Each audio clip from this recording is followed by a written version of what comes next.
Hello friends, एक बार हम फिर से आपके साथ मौजूद हैं और मेरा नाम विकास, जानते तो हो ही हो गया आप। और हम 12th क्लास का पार्ट 6 पढ़ रहे थे और हमने अभी तक उसकी स्थापना, उसकी आवश्यकता किसकी भूल गए क्या? लास्ट वीडियो नहीं देखी क्या? देखो जाके, लास्ट वीडियो में हमने बताया है कि जो यूएनओ है उसकी आवश्यकता क्या है और यूएनओ की आवश्यकता के साथ साथ उसकी स्थापना कैसे हुई। डिस्क्रिप्शन में आपको उसका लिंक जरूर मिलेगा, भूलते नहीं हम कुछ भी चीजें। बट आगे भी तो देखना है, तो अब स्टार्ट करते हैं आज की क्लास को और देखते हैं कि उसके आगे क्या। तो आज बहुत महत्वपूर्ण प्रश्न है दोस्तों, और हमेशा ये आपके एग्जाम्स में पूछे ही जाते हैं। क्या सर पूछे जाते हैं एग्जाम में? बिल्कुल भी स्किप मत करना और पूरा देखना। देखो, सबसे पहले जो आपको यहां पे हेडिंग मिलेगा, अब जो हम पढ़ेंगे वो है शीत युद्ध के बाद संयुक्त राष्ट्र संघ। देखो, शीत युद्ध के बाद संयुक्त राष्ट्र संघ में काफी सारे सुधारों की मांग की जा रही थी। अब काफी सारे जब सुधारों की मांग की जा रही थी तो उसमें दो सुधार मूल थे। दो सुधार मूल कौन से थे देखते हैं, ध्यान से देखना सभी। संयुक्त राष्ट्र संघ के अंदर क्या है? सुधार। तो सुधार मूल रूप से दो स्तर पे मांगे गए। एक, बुनियादी ढांचे में सुधार, बुनियादी ढांचे में सुधार, और दूसरा सुधार मांगा गया प्रक्रिया में सुधार। कौन सा सुधार मांगा गया? प्रक्रिया में सुधार मांगा गया। तो ये क्या है? तो देखो, ध्यान से देखना, बहुत इंपॉर्टेंट है, मैंने आपको पहले बताया। बुनियादी ढांचे में सुधार की बात में यह कह दिया गया कि जो संयुक्त राष्ट्र संघ का सुरक्षा परिषद है, उस सुरक्षा परिषद के अंदर 5 स्थायी सदस्य देश हैं और 10 अस्थायी सदस्य देश हैं। अब 1965 में, लास्ट 1965 में ही सुधार होकर इन सदस्यों की संख्या जो पहले 11 होती थी आज 15 हो गए।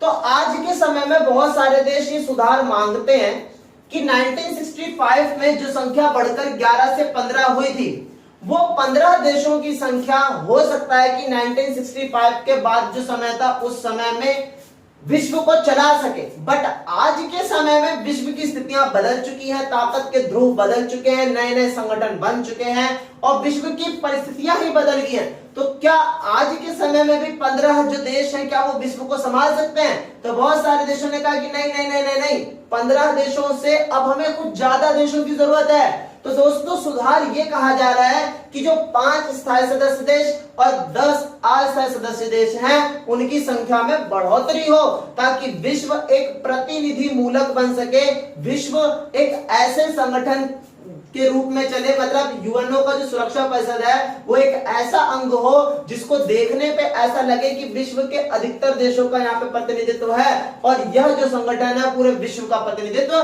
करता भी है। तो पहला सुधार आपको समझ में आ गया कि सुरक्षा परिषद में क्या करना है? बढ़ावा करना है। दूसरा, उसी के अंदर सुधार क्या बोला गया? इसी के अंदर दूसरा सुझाव ये बोला गया कि भाई वीटो पावर को खत्म कर देना चाहिए। क्या कर देना चाहिए? वीटो पावर को खत्म कर देना चाहिए। अब वीटो पावर क्या होती है? देखो, जो 5 हमारे स्थायी सदस्य देश हैं, अमेरिका, फ्रांस, ब्रिटेन, रूस, चाइना, ये 5 देश हैं जो स्थायी सदस्य देश हैं। अब ये जो 5 देश स्थायी सदस्य देश हैं, इनके पास एक विशेष अधिकार होता है। विशेष अधिकार कहने का मतलब ये कि अगर मान लो इन 5 देशों में से किसी को भी कुछ ऐसा लगे कि वर्ल्ड के अंदर जो गतिविधि होने जा रही है वो मेरे खिलाफ है, तो वह एक अकेला देश पूरे विश्व की गतिविधियों को पलट सकता है, क्योंकि वो अपने विशेष अधिकार का प्रयोग करेगा और कहेगा कि भाई मुझे इस नीति से विरोध, मुझे इस नीति से नुकसान हो रहा है, इसीलिए मैं इसका विरोध करूं। और पूरे विश्व को उसकी बात सुननी ही पड़ेगी। ध्यान देना, सुननी ही पड़ेगी और विश्व को अपना निर्णय बदलना ही पड़ेगा। इसी को कहते हैं वीटो पावर। तो सुधार क्या चाहिए? बट देखो, विश्व के सारे देश ये कहते हैं कि अगर ऐसा ही होगा तो एक देश विश्व के सारे निर्णय को बदल देगा। हो सकता है कि कोई बात विश्व के लिए बहुत अच्छी हो पर एक देश के लिए छोटा मोटा नुकसान हो, तो क्या एक देश पूरे विश्व को जो फायदा होने वाला है उसको खत्म कर दे? तो ऐसे को सुधार करना चाहिए, और सुधार की मांग तो इस हद तक कह दी गई है कि वीटो पावर को ही खत्म क्या कर देना चाहिए, खत्म कर देना, ना रहेगी वीटो पावर, ना ही कोई निर्णय में कोई बाधा डाल सकेगा। अब अगर हम दूसरे सुधार की बात करें तो दूसरा सुधार क्या है, प्रक्रियाओं में सुधार। तो प्रक्रियाओं में सुधार में बस इतनी सी बात कही जाती है कि यूएनओ की जितनी भी संस्थाएं हैं वो अधिकतर विकसित देश या उत्तर के जो गोलार्ध के देश हैं, उत्तरी गोलार्ध के जो देश हैं उनकी तरफ तो ज्यादा बातें करती, कार्य करती, सब कुछ करती हैं, परंतु जो अविकसित देश है या जो दक्षिण की तरफ जो देश है, दक्षिणी गोलार्ध में जो देश है, यूएनओ उस तरफ कोई भी कार्य नहीं करता, उस तरफ ज्यादा ध्यान नहीं देता। एक सुधार ये कहते हैं, और दूसरा सुधार ये कहते हैं प्रक्रियाओं में कि जो यूएनओ है वो ग्लोबल वार्मिंग पे, वैश्विक आर्थिक स्थिति पर तो बात कर लेता है, परंतु गरीब देशों को जो प्राकृतिक समस्याएं हो रही हैं, गरीब देशों की जो आतंकवाद बढ़ता जा रहा है, वहां पे जो गरीबी बढ़ती जा रही है, वहां पे जो बेरोजगारी बढ़ रही है, यूएनओ इस स्तर पर कोई भी बात नहीं करता। तो वर्ल्ड चाहता है कि बहुत सारे सुधार हो ताकि यूएनओ की जो आलोचनाएं हो रही, यूएनओ के में जो कमियां दिखाई दे रही है उसको सुधारा जा सके, क्योंकि अगर कमियों को सुधार दिया जाएगा तो यूएनओ बहुत ही मजबूत तरीके से काम कर भी पाएगा। अब इसके बाद अगला अगर हम देखें, अगला जो प्रश्न भी होगा और टॉपिक भी हो सकता है, तो टॉपिक में क्या देखो, विघटन के बाद की स्थितियां। सोवियत संघ का विघटन याद आया, सोवियत संघ का विघटन हो गया था 1991 में। अब जब सोवियत संघ का विघटन हो गया तो वर्ल्ड की स्थितियां बदल गई। वर्ल्ड की स्थितियां कैसे बदल गई, जो विश्व दो ध्रुवों में बटा हुआ था अब वो बटकर एक में हो गया, अमेरिका सुपर पावर हो गया। अब दूसरी बात ये हुई कि जब अमेरिका सुपर पावर हो गया तो दूसरी बात ये निकल कर आई कि भाई अमेरिका ने जो संबंध सोवियत संघ के साथ स्थापित किए थे, अब उन संबंधों को आगे ले चलने की बात कौन करेगा, अब रूस करेगा।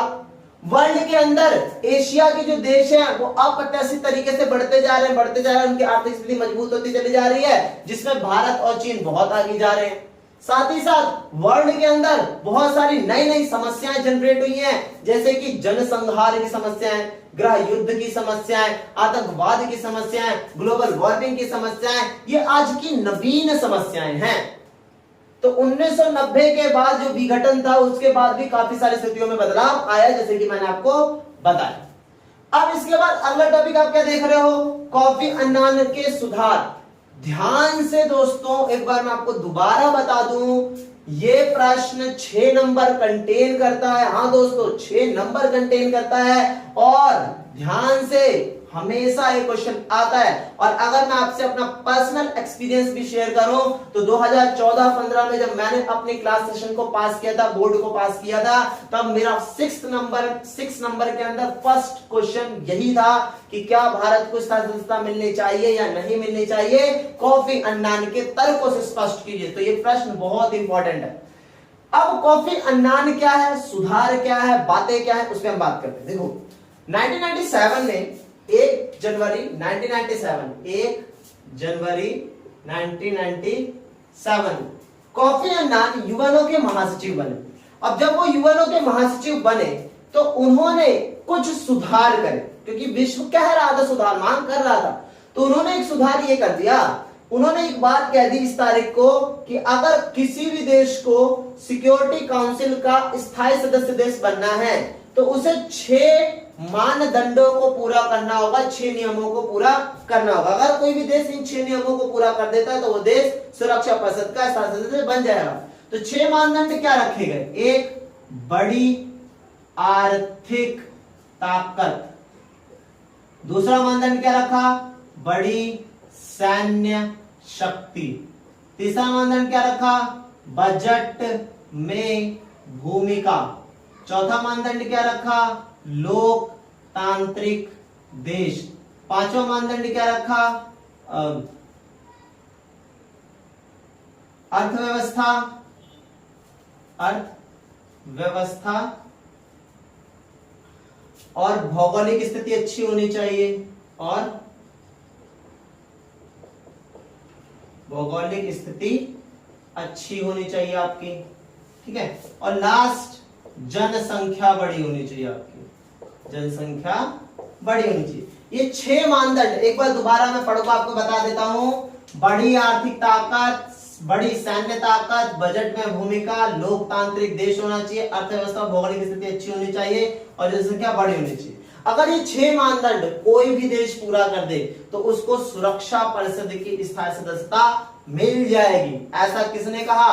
कोफी अन्नान ने कहा। अब कोफी अन्नान ने कह तो दिया, पर इसमें एक समस्या ये है, आलोचन करने वाले आलोचक ये कहते हैं कि इन सब की कोई सीमाएं तय नहीं है। जैसे बड़ी आर्थिक ताकत तो कितनी, बड़ी सैन्य ताकत तो कितनी, बड़ी भूमिका बजट की तो कितनी, लोकतांत्रिक देश तो लोकतंत्र की व्याख्या क्या होगी, अर्थव्यवस्था तो सभी की बराबर है नहीं, भौगोलिक स्थितियां सभी के पास बराबर है नहीं, जनसंख्या कितनी बड़ी होनी चाहिए। तो काफी सारे आलोचक ने इनकी आलोचना तो की। बट अब हम अगर इसके बाद इसी को और आगे बढ़ाएं तो इसी प्रश्न को और आगे बढ़ाकर यह प्रश्न जुड़ जाता है कि भारत को क्या स्थायी सदस्यता मिलनी चाहिए या नहीं। तो हम भारत के नागरिक हैं, तो ऑब्वियस सी बात है कि हम भारत के पक्ष में बोलेंगे। तो भारत को स्थायी सदस्यता मिलनी ही चाहिए। क्या होनी चाहिए? भारत को स्थायी सदस्यता मिलनी ही चाहिए। अब स्थायी सदस्यता के लिए तो ये मानदंड सुझा दिए कोफी अन्नान ने। तो क्या भारत इन सारे मानदंडों को पूरा करता है? तो हाँ, भारत इन सारे मानदंडों को पूरा करता है। कैसे? पहला मानदंड क्या था कोफी अन्नान का? बड़ी आर्थिक ताकत। तो क्या भारत बड़ी आर्थिक ताकत है? तो हाँ, विश्व की 5वीं बड़ी अर्थव्यवस्था है भारत। ठीक है, कितनी अर्थव्यवस्था? 5वीं है। ठीक है, फिर उसके बाद दूसरा मानदंड क्या कह रहा है? दूसरा क्या है? बड़ी सैन्य ताकत। तो भारत कहेगा कि हाँ, हम क्या है? बड़ी आर्थिक ताकत है। जल, थल और वायु तीनों में ही हम बहुत बड़े हैं और साथ ही साथ हम कैसे देश हैं? परमाणु संपन्न देश है। तीसरा क्या? बजट में भूमिका। तो हाँ, भारत बजट में भूमिका रखता है। जब से भारत आजाद हुआ तब से लेके आज तक भारत कभी भी बजट से चूका नहीं है। तो बजट में भूमिका रहती है, बजट में भूमिका रहती है। फिर चौथा क्या बोलोगे आप? लोकतांत्रिक। तो हाँ, भारत तो जब से आजाद हुआ है तब से भारत में क्या स्थापित है? लोकतंत्र ही स्थापित है। फिर पांचवा क्या है? अर्थव्यवस्था और भौगोलिक स्थिति अच्छी। तो हमारी तो अर्थव्यवस्था भी अच्छी और भौगोलिक स्थिति भी बहुत अच्छी। मतलब हमारी भौगोलिक स्थिति इतनी अच्छी है कि हमारी जो अर्थव्यवस्था है वो हमेशा क्या रहती है? संतुलित रहती है, कभी भी गड़बड़ाती नहीं है। फिर जनसंख्या बड़ी होनी चाहिए। तो विश्व की दूसरी सबसे बड़ी जनसंख्या हमारे ही देश में। तो इससे यह समझ में आता है कि भारत कोफी अन्नान के द्वारा सुझाए गए सारे तर्कों की पूर्ति कर सकता है। तो आपके मन में एक प्रश्न जरूर खड़ा हो रहा होगा। प्रश्न ये खड़ा हो रहा होगा कि अगर भारत सारे प्रश्नों को पूरा करता है, कोफी अन्नान की सारी बातों को पूरा कर देता है, तो भारत को सदस्यता मिलती क्यों नहीं है? भारत क्यों सदस्यता से चूक जाता है? तो यहाँ पे बात ये निकल कर आती है कि अब भारत के विपक्ष में कुछ तर्क आते हैं। ऐसे करके मैं बना रहा हूं कि भारत के पक्ष में ये तर्क हो गए, ठीक है, और भारत के विपक्ष में ये तर्क हो गए। तो विपक्ष में क्या ऐसी कौन सी बातें हैं जो ये स्पष्ट करती हैं कि भारत को कभी भी सदस्यता प्राप्त नहीं होती? भारत को सदस्यता प्राप्त क्यों नहीं होती? इसके 3, 4, 5 पॉइंट हैं, लिख लेना आप सभी, कॉपी तो जरूर लेकर बैठना। पहला पॉइंट तो कुछ लोग ये बोलते हैं कि भारत ने अभी तक एनपीटी पर हस्ताक्षर किया ही नहीं है, और अगर भारत जब तक एनपीटी पर हस्ताक्षर करेगा नहीं तब तक भारत को सदस्यता का समर्थन मिलेगा नहीं। दूसरा, काफी सारे देश ये कहते हैं कि भाई पाकिस्तान का मसला, बहुत सारे देश तो ये कह देते हैं कि भारत तो अपने पड़ोसी देशों के साथ संबंध अच्छे नहीं कर सकता, विश्व के साथ क्या करेगा, और अगर भारत को सदस्यता दे दी जाए तो भारत तो पाकिस्तान को ही मार देगा, इसीलिए सदस्यता नहीं मिलनी चाहिए। कुछ लोग तो ये भी कह देते हैं कि भाई भारत को सदस्यता नहीं मिल सकती अभी क्योंकि वर्ल्ड के अंदर हमारा हमारा जो अफ्रीका महाद्वीप है और अफ्रीका महाद्वीप के साथ साथ साउथ अमेरिका जो महाद्वीप है, उस महाद्वीप में से किसी भी देश को सदस्यता प्राप्त नहीं है। तो अगर कोई सदस्यता बढ़नी भी चाहिए तो इन महाद्वीपों के किसी एक सदस्य को तो लाना ही चाहिए, अफ्रीका से भी एक और साउथ अमेरिका से भी एक, ताकि इस महाद्वीप का एक सदस्य तो उस पूरे महाद्वीप का प्रतिनिधित्व कर सके। और लास्ट में बहुत सारे लोग तो यहां तक कह देते हैं कि भारत को सदस्यता प्राप्त नहीं हो सकती क्योंकि भारत ये कहता है कि हम एक बहुत बड़े लोकतंत्र वाले देश हैं। तो विश्व के काफी सारे देश ये कहते हैं कि Germany, Japan, Spain, Poland, Holland, पता नहीं वर्ल्ड के अंदर इतने बड़े बड़े देश हैं जो लोकतंत्र की सही व्याख्या भी करते हैं और लोकतंत्र को सही अर्थों में स्थापित भी करते हैं। और अगर भारत को आप लोकतंत्र के हिसाब से रखना चाहोगे तो विश्व के और भी देश लोकतंत्र के हिसाब से आएंगे और इसीलिए भारत को सदस्यता प्राप्त नहीं होगा। पर भारत पूरी कोशिश करता है कि वो यूएनओ के सारे मानदंडों को पूरा करे, विश्व की आलोचनाओं को समाप्त करने की कोशिश करे ताकि भारत को सदस्यता प्राप्त हो। अब इस चैप्टर का आखिरी प्रश्न है ये। आखिरी प्रश्न क्या है? एक ध्रुवीय विश्व में यूएनओ की प्रासंगिकता। अगर हम यूएनओ के अंदर इतनी सारी गलतियां देख रहे हैं, हमें जो सुधार चाहिए, हमने सुधार पढ़ा था ना, हमें अगर यूएनओ में इतनी सारी गलतियां दिख रही हैं तो हम यूएनओ को खत्म क्यों नहीं कर देते? तो यूएनओ को हम खत्म नहीं कर सकते क्योंकि यूएनओ एक अंतरराष्ट्रीय मंच है जहां पर हर एक देश आ सकता है, अपनी बातें बोल सकता है। यूएनओ पूरे विश्व के लिए आर्थिक व्यवस्था तय करता है जिससे गरीब देश भी क्या करते हैं, अपना सुधार कर पाते हैं। यूएनओ एक ऐसी संस्था है जिससे पूरे विश्व को साझी समस्याओं को सुलझाने के लिए एक मंच मिल पाता है। साथ ही साथ यूएनओ एक ऐसी संस्था है जो विश्व में नियम कानून बनाती है ताकि विश्व एक सही नीति से चल सके। पर प्रश्न आपके मन में एक जरूर उठ रहा होगा कि जब यूएनओ की इतनी ही जरूरत है तो यूएनओ काम कर क्यों नहीं पाता? यहां पे हम एक और पॉइंट लिख सकते हैं कि यूएनओ कार्य कर क्यों नहीं पाता। मतलब यूएनओ अपना काम ठीक ढंग से क्यों नहीं कर पा रहा, उसके सामने क्यों समस्या आ रही इतनी कि आज उसमें सुधार की मांग की जा रही है। तो यूएनओ इसलिए ठीक ढंग से काम नहीं कर पाता क्योंकि यूएनओ का जो मुख्यालय है, मैं यहाँ पे लिख दे रहा हूं, ध्यान देना, यूएनओ का जो मुख्यालय है वो अमेरिका में ही है। कहां पर है? अमेरिका में, न्यूयॉर्क में, ठीक है। और अमेरिका ही क्या करता है, सबसे ज्यादा पैसा लगाता है। तीसरा, अमेरिका के पास क्या स्थायी सदस्यता है। साथ ही साथ अमेरिका के पास क्या वीटो पावर है। साथ ही साथ जितने भी यूएनओ के अंदर जितनी भी संस्था है उसके जितने भी अधिकारी होते हैं उसके अधिकारी भी अमेरिका ही तय करता है। जब सब कुछ अमेरिका ही तय करता है, यूएनओ को पूरा अमेरिका ही चलाता है, इसीलिए यूएनओ कार्य करता तो है परंतु कभी भी अमेरिका के विरुद्ध कार्य नहीं कर पाता। तो इसीलिए यूएनओ हमें ऐसा लगता तो है कि जरूरी नहीं है क्योंकि उस पे एक देश का वर्चस्व दिखाई दे रहा है, परंतु फिर भी हम यूएनओ को खत्म नहीं कर सकते क्योंकि वही एक लास्ट होप अब रह गया है जिससे पूरे विश्व को शांति, एकता और विश्व में एक दूसरे के प्रति सहयोग को विकसित करके विश्व को आगे बढ़ाया जा सकता है। आई होप आपको आज के टॉपिक सारे समझ में आए होंगे और यह जो अब चैप्टर है पूरा क्लियर हो चुका है। इस वीडियो के 3 पार्ट बने हैं, पार्ट 1, पार्ट 2 और पार्ट 3। दोबारा बता देता हूं, डिस्क्रिप्शन में इसका आपको लिंक मिल जाएगा। और साथ ही साथ अब मैं आपको एक बात जरूर बताऊंगा, आप हमारे चैनल को सब्सक्राइब जरूर करें ताकि आप भी ऐसी वीडियोस प्राप्त कर सकें। अगर आप न्यू हो तो जरूर करें क्योंकि जो आपको यहां मिलेगा वो कहीं नहीं मिलेगा। साथ ही साथ हम आपके साथ अब YouTube पे तो अवेलेबल हैं 24 आवर्स, बट अब आपके साथ न्यू फेसबुक पे, इंस्टा पे और एक और बता देता हूं, एक बहुत ही इंटरेस्टिंग और हम बहुत वर्क भी कर रहे हैं आप सभी के लिए। अब हम आपसे व्हाट्सएप पे भी मीट करेंगे। अगर आपको कोई भी क्वेरी है, कोई भी समस्या है, आप हमारे सारे हैंडलों पर कहीं पर भी कमेंट कर सकते हैं, अपना बात बता सकते हैं और हम फुल्ली रिकमेंडेशन करके आपको रिप्लाई जरूर देंगे। ऐसा नहीं कि दूसरों की तरह आपने कमेंट डाल दिया और 4 साल के बाद आपके पास कमेंट का रिप्लाई आ रहा है। डजंट मैटर, अगर आपके पास ऐसा होता है हमारी तरफ से, आप री कमेंट करो कि सर हम ऐसे ऐसे कर रहे हैं, और अगर आप हमारी तरफ ध्यान नहीं दे रहे तो आप जो भी करना चाहे जरूर करना। तो इसीलिए अब मैं आपको सब कुछ बता चुका हूं, चैप्टर क्लियर करा चुका हूं, जितनी भी नोटिफिकेशन, जितनी भी क्लियरेंस थी सब कर दिया। इसी के साथ टाटा बाय, मिलते हैं नेक्स्ट वीडियो के सेशन में। अरे जाना नहीं था, रुको, एक बात तो भूल ही गया, सारी जो नोटिफिकेशन आओगी वो आपको सब जगह मिलेंगी।